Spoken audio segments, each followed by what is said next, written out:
ভারতের EV market 49% সিএজিআরে growth হবে 2030-এর মধ্যে, এটা আশা করা হচ্ছে। এখন আমাদের ইভি মার্কেটের সাইজ কিন্তু খুবই ছোট, সেটা হচ্ছে $5.61 বিলিয়ন। এক্সপেক্ট করা হচ্ছে আগামী 2028-এর মধ্যে এই সাইজটা $37.70 বিলিয়ন পৌঁছে যাবে, অর্থাৎ 46.38 সিএজিআরে বৃদ্ধি পাবে। এই গ্রোথকে যেসব কোম্পানিগুলো ক্যাপচার করতে পারছে তাদের প্রফিটও দেখতে পাচ্ছি আমরা 50% গ্রো হচ্ছে। এক্সাম্পল হিসেবে আমরা যদি ইউনো মিন্ডায় দেখি, এই কোম্পানিটা ইভি পার্টস ম্যানুফ্যাকচারিং করে। লাস্ট 3 ইয়ার্সে এদের 57% কম্পাউন্ড প্রফিট গ্রোথ আমরা দেখতে পাচ্ছি।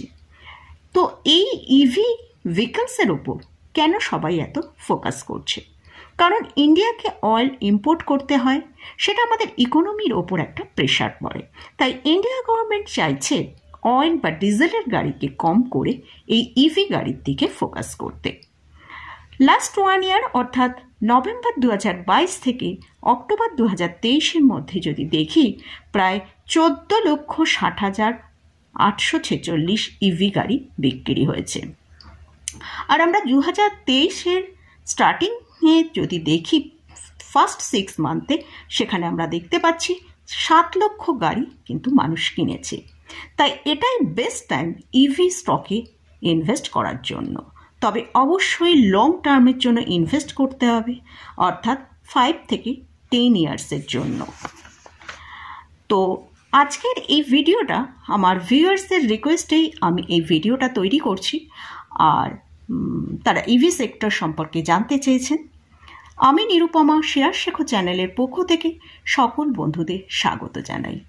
আর চ্যানেলটা যদি সাবস্ক্রাইব না করে থাকেন তাহলে অবশ্যই চ্যানেলটা সাবস্ক্রাইব করে নেবেন, আর পাশে থাকা বেল আইকনটা প্রেস করে রাখবেন। আমি ভিডিও আপলোড করার সাথে সাথে আপনার কাছে ভিডিওটা পৌঁছে যাবে। তো আজকে এই ইভি সেক্টর সম্পর্কে আলোচনা করার জন্য কয়েকটা সেগমেন্টে আমি এই ইভি সেক্টরটাকে ভাগ করে নিয়েছি। তার মধ্যে ফার্স্ট যে সেগমেন্টটা নিয়ে আলোচনা করছি সেটা হচ্ছে ইলেকট্রিক ভেহিকলস ম্যানুফ্যাকচারিং কোম্পানি। এর মধ্যে 4টি কোম্পানিকে রেখেছি, দুটো হচ্ছে 4 হুইলার্স কোম্পানি আর দুটো 2 হুইলার্স কোম্পানি। 4 হুইলার্স কোম্পানি হচ্ছে টাটা মোটর। অলরেডি এরা 1 লাখ গাড়ি বিক্রি করে মার্কেটে ছেড়ে দিয়েছে। আর টাটা মোটরসকে আমরা সকলেই জানি একটা ভালো স্টক, এবং এই ইভির সেক্টরেতে এরা কিন্তু খুব ভালো কাজ এগিয়ে নিয়ে যাচ্ছে। এদের ফান্ডামেন্টালি একটু আমরা উইক মানে যেটা নেট প্রফিটের মধ্যে দেখতে পাচ্ছি যে কনসিস্টেন্সিটা এদের খুব একটা বজায় নেই, যার ফলে ইপিএসের উপরে কিন্তু একটা ভালো গ্রোথ আমরা দেখতে পাচ্ছি না। লাস্ট 3 ইয়ার্সের রিটার্ন অন ইকুইটি আমরা লো দেখতে পাচ্ছি, সেখানে -7.15%। আর লাস্ট 5 ইয়ার্সের যদি সেলস গ্রোথ দেখি, সেখানেও কিন্তু পুয়ার দেখছি। নেক্সট যে স্টক নিয়ে আলোচনা করছি সেটা হচ্ছে Mahindra and Mahindra. Recent EV car এরা লঞ্চ করেছে, যার ফলে কিন্তু এদের সেলস গ্রোথের মধ্যে কিন্তু একটা খুব ভালো আমরা দেখতে পাচ্ছি। আর এদের ফান্ডামেন্টালি খুব স্ট্রং কোম্পানিটা। যদি এদের পি দেখি সেটা হচ্ছে 19-এর কাছে।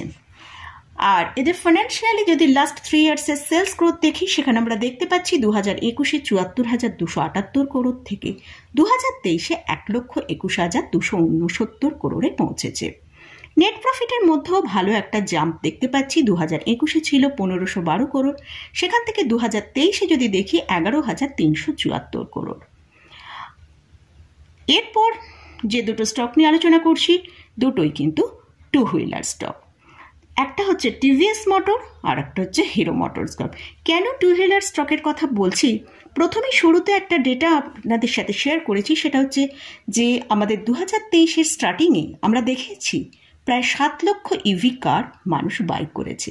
এর মধ্যে 4,50,000 কিন্তু 2 হুইলার। 2 হুইলার এতটা বিক্রি হওয়ার কারণ হচ্ছে এটা ইকোনমিক্যালি। তাই আমাদের 4 হুইলারের সাথে সাথে কিন্তু 2 হুইলার স্টকের দিকেও ফোকাস করতে হবে, কারণ আমরা 2 হুইলার স্টকে ইনভেস্ট করলে সেখানে যে র্যালিটা আমরা দেখতে পাচ্ছি সেটা কিন্তু তাহলে মিস করে যাব। নেক্সট যে সেগমেন্টটায় আসছি সেটা হচ্ছে ইভি কম্পোনেন্ট ম্যানুফ্যাকচারিং কোম্পানি। এই যে বড় বড় কোম্পানিগুলো, গাড়ি তৈরির যে কোম্পানিগুলোর কথা বলছি, tata motor, Mahindra and Mahindra, TVS motor, hero motor, Bajaj auto, এরা কিন্তু প্রত্যেকেই যে সব প্রোডাক্ট এদের নিজেদের হাউসে হয় তা কিন্তু নয়। এদের ম্যাক্সিমাম এরা বিভিন্ন পার্টস তারা বিভিন্ন কোম্পানি থেকে বাই করে নিজেদের হাউসে নিয়ে আসে এবং সেখানে তারা অ্যাসেম্বলি করে মার্কেটে সেটা সেল করে। তো সেজন্য আমরা কিন্তু এই বড় বড় কোম্পানিগুলো সম্পর্কে যতটা আমরা ওয়াকিবহাল, ততটা কিন্তু আমরা যেসব বিভিন্ন পার্টস যেখান থেকে তারা বাই করছে সেই সব কোম্পানিগুলো সম্পর্কে আমরা অতটা বেশি জানি না। আমরা তাই জন্য শুধুমাত্র বড় বড় কোম্পানির দিকেই ফোকাস হয়ে তাদের স্টকই বাই করি।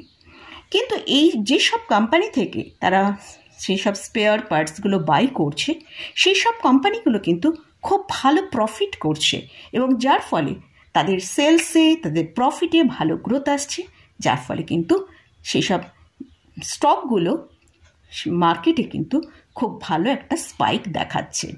তো সেই র্যালিগুলো আমরা মিস করে যাচ্ছি। তো সেই রকমই আজকে দুটো স্টক নিয়ে আলোচনা করব। একটা হচ্ছে গ্র্যাপলিন ইন্ডিয়া। এদের যারা টপ কাস্টমার টিভিএস মোটর, ইয়ামা আর বাজাজ অটো। টিভিএস মোটর আর বাজাজ অটো অলরেডি ইভি মার্কেটে কিন্তু এরা খুব ভালো কাজ করছে, যার ফলে কিন্তু গ্যাব্রিয়েল ইন্ডিয়ার ভালো লাভ হচ্ছে। আর গ্যাব্রিয়েল ইন্ডিয়া কিন্তু একটা মোটামুটি ডেট ফ্রি কোম্পানি, এটা একটা স্মল ক্যাপ কোম্পানি। নেক্সট যে স্টকটা নিয়ে আলোচনা করছি সেটা হচ্ছে ইউনো মিন্ডা অলরেডি তারা দুটো প্ল্যান্ট হরিয়ানায় তৈরি করেছে। সেই দুটো প্ল্যান্টে তারা ইভি পার্টস আর সিস্টেম প্রডিউস করছে।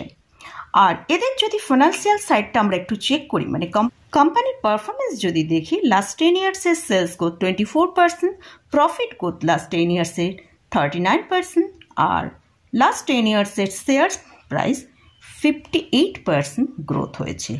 রিটার্ন অন ইকুইটি লাস্ট 10 ইয়ার্সের দেখি, সেখানেও দেখতে পাচ্ছি 15% এদের রিটার্ন অন ইকুইটিটা আছে।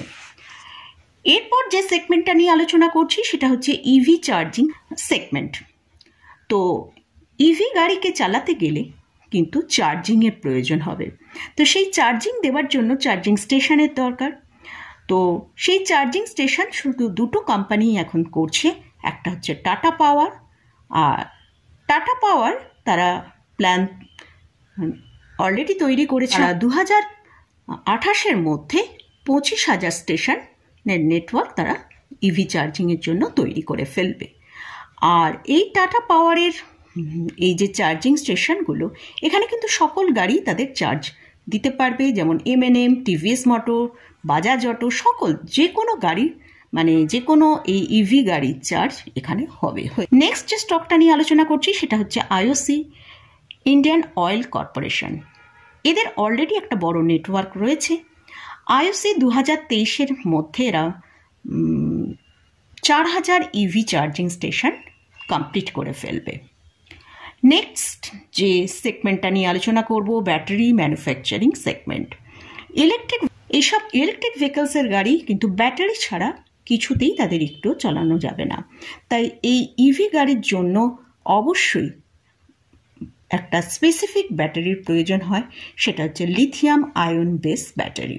তবে এই ব্যাটারি স্পেসিফিক কোনো কোম্পানি সেভাবে করে না, কিন্তু অনেক কোম্পানি এই ব্যাটারি তৈরি করার জন্য তারা অনেক বেশি ইনভেস্ট করা শুরু করে দিয়েছে। তার মধ্যে প্রথম যে কোম্পানিটা নিয়ে আলোচনা করব সেটা হচ্ছে অমর রাজা ব্যাটারি, যারা তেলেঙ্গানায় এই লিথিয়াম আয়ন ব্যাটারির তৈরির কাজ শুরু করে দিয়েছে। নেক্সট যে স্টকটার কথা বলছি সেটা হচ্ছে এক্সাইড ইন্ডাস্ট্রিজ।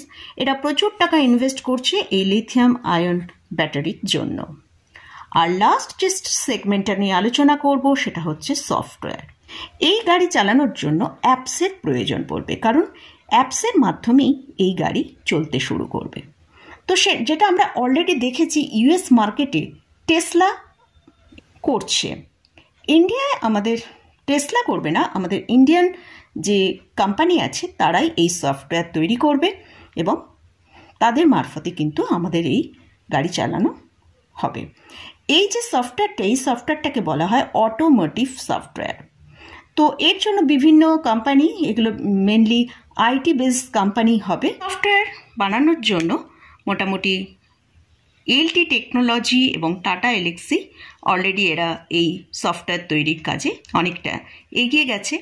তো টাটা এলএক্সি আমরা জানি, এই এলটি টেকনোলজি এবং টাটা এলএক্সি আমাদের শেয়ার মার্কেটে কিন্তু এরা একটা লিস্টেড কোম্পানি এবং এদের পারফরমেন্সও আমরা দেখেছি, খুবই ভালো পারফরমেন্স। মোটামুটি এই দুটো স্টকই সফটওয়্যারের জন্য তারা অনেকটা এগিয়ে যাচ্ছে। তো মোটামুটি আজকে যে স্টকগুলো এখানে এতগুলো যে স্টক নিয়ে আলোচনা করলাম, সেটা শুধুমাত্র এই ইভি সেক্টরটার ওপর জন্যই কিন্তু এই এতগুলো স্টক নিয়ে আলোচনা করলাম। আর এই স্টকগুলো কিন্তু আমি কোনোটাই বাই রেকমেন্ডেশন করছি না। আপনারা যদি এখানে কেউ পজিশন নিতে চান, অবশ্যই আপনাদের যিনি ফাইন্যান্সিয়াল অ্যাডভাইজার আছে তার সাথে একবার পরামর্শ করে নিয়ে তবেই পজিশন নেবেন। আজকের মতন ভিডিওটা এখানেই শেষ করছি। ভিডিওটা যদি ভালো লাগে অবশ্যই লাইক করবেন, শেয়ার করবেন, সাবস্ক্রাইব করবেন। ধন্যবাদ।